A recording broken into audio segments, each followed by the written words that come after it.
Oi, gente. Então, no vídeo de hoje eu vim aqui trazer um aplicativo que é melhor do que o que a Yasmin tem para deixar a taxa do seu celular igual o iPhone. Então, você vai instalar esse aplicativo aqui, o Clean UI, tá bom? Que ele é ótimo, gente. É melhor do que o que a Yasmin tem.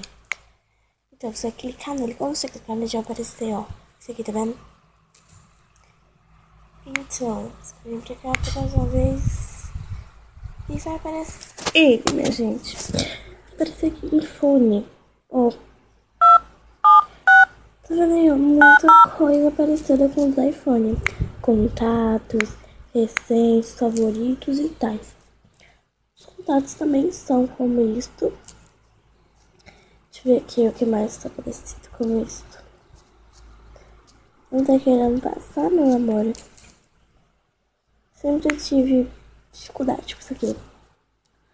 Ele é super fácil de mexer e tais. Eu mudei a cor da câmera, minha gente. Oi. Estou aqui. Tá, minha gente? Estou aqui. Mudei a cor da câmera. Vamos ver se a música mudou também. Mudou. Mudou demais.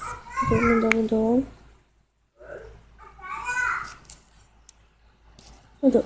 Eu mudei o ícone do WhatsApp e do YouTube. E do YouTube. Depois eu ensino a mudar, tá bom? Eu vou mostrar agora, né? Porque eu não quero fazer outro vídeo, não. Design Icon. Quando você apertar nele, vou mudar só a cor pra vocês verem amarelo.